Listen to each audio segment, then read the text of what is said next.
got the hook up.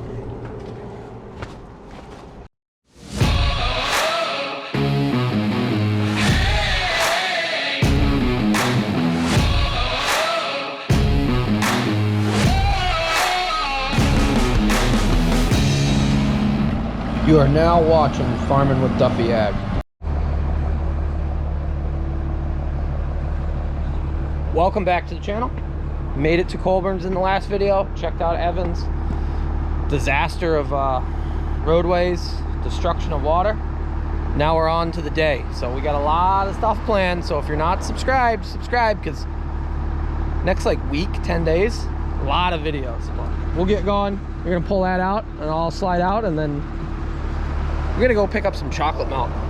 Gonna start the morning with chocolate milk. We did do a fresh oil change on this. Everything looked really good. So I am pleased. Yesterday went well. Yeah, maiden voyages. You ready for the day?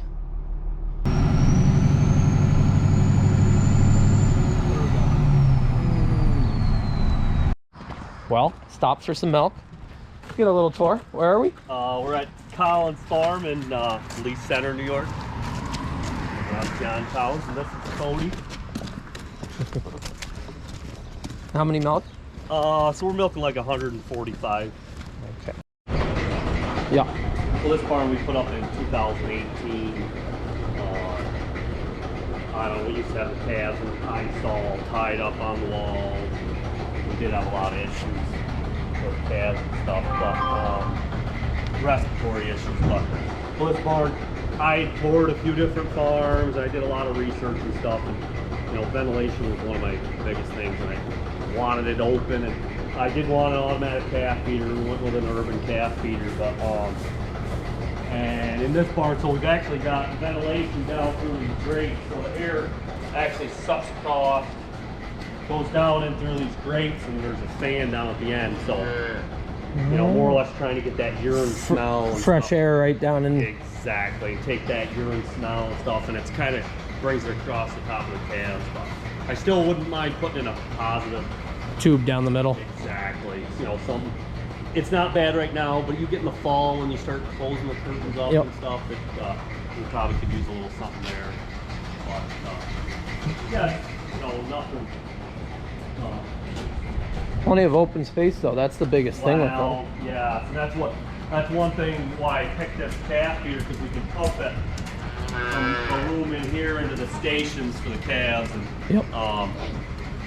seems to work out. And then most of the calf feeders, they have them right in the middle, and they have the pens right around them. And it's like an air block. But I felt like this was, as far as open space and stuff, for the calves. We've got, you know, we still have things we need to work on. I mean, it's like, even we're pushing capacity in some of these pens.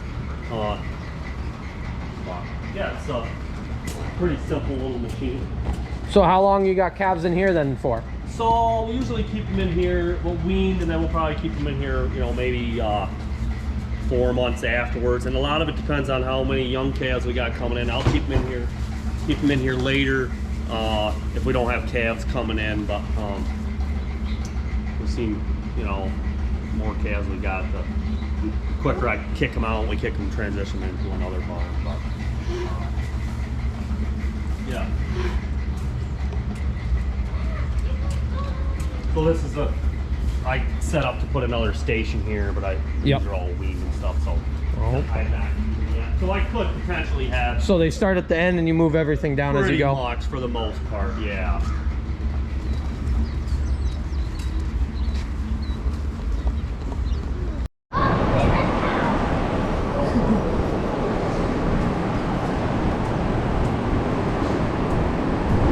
So how long have you been here? I've been here since, well, we've been here 12 years, so we put this barn up probably the 3rd year we were here. We did add on to it a little bit down here last year. We still haven't finished the stalls and stuff yet. Still working in progress, actually.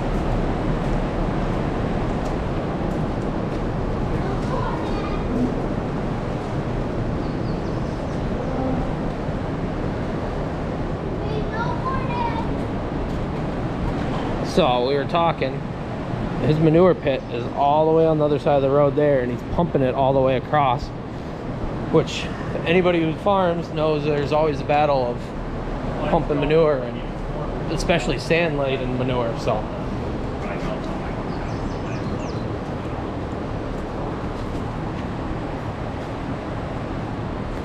this comes right, you can pull that right out, right?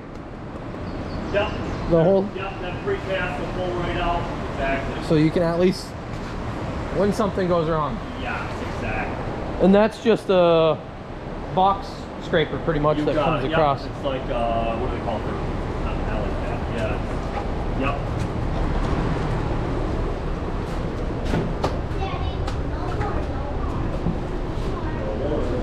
So yeah, this is the reception thing here. So like cross gutter comes across, dumps it into here. Agitator. And then from there, big piston pump. You got it, yep.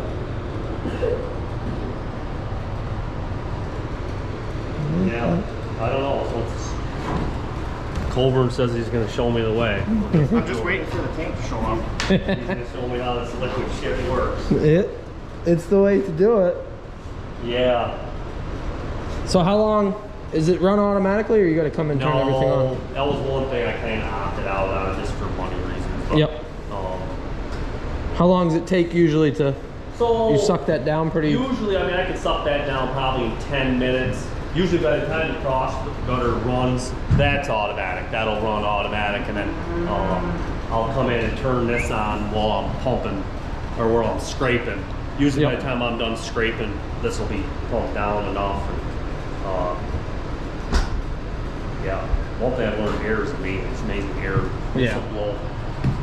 It just, so you just turn that on and it blows air in? You got it. Yep. I just hit that valve there. It's full of pressure right now. It's at, I mean, it's 100 pounds PSI, but being that volume, it'll blow that out like nothing. Here you go. Don't jump in manure pit. He's done that once. He's running along chasing a bird, and he ran right into the pit. No shit. Huh. Yeah. Interesting. I mean, there's a lot to it, but once it started coming together, what would I have done different? I probably would have made that pit, this whole thing deeper, so I got a little more storage in there. But yeah, it's not bad. But it's what you get a day out of that, or you get? I can get probably 2 days out of it. Yeah, that and the water thing. I mean, we're still pumping like the calf barn. Water comes down here? It doesn't yet. Oh. It will. That should help you get more liquid into it. Now my milk house water, we just ran that line all the way around, and that actually dumps into the end over by the cross gutter. Yep. That will. Yeah. So, I mean, yeah. Problem with pumping manure, it gets solid and you can't pump it, especially with sand, but sand is the way to bed cows. I will go back.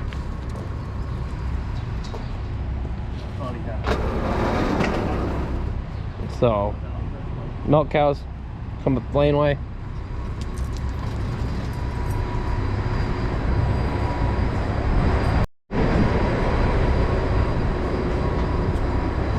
Before robots, this is how we milked our cows.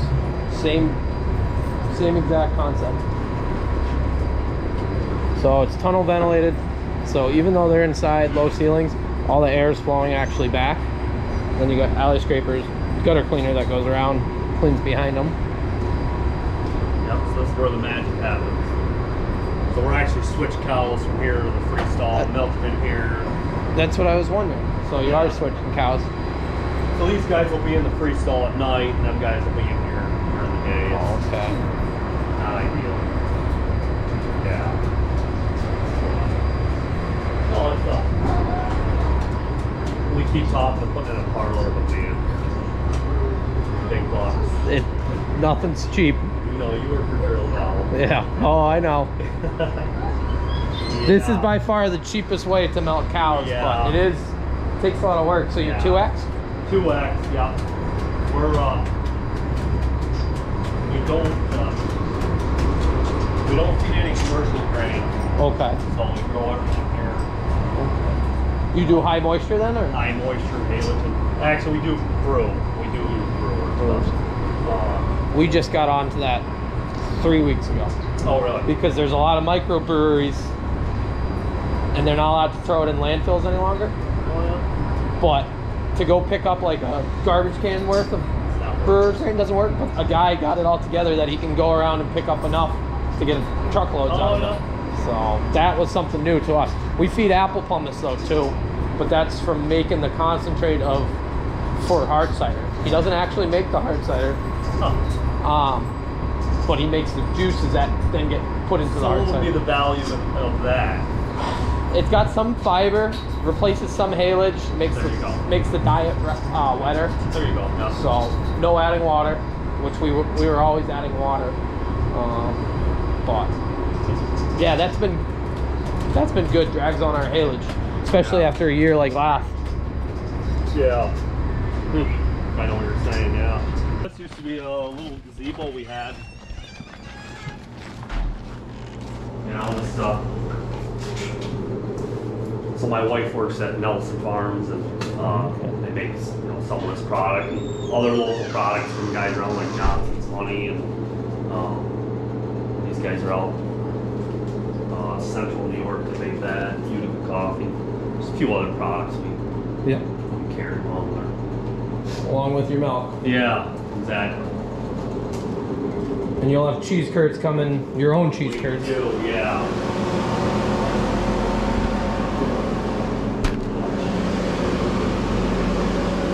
Maple milk, whole milk. Okay, just fresh. Okay. Got the hook up.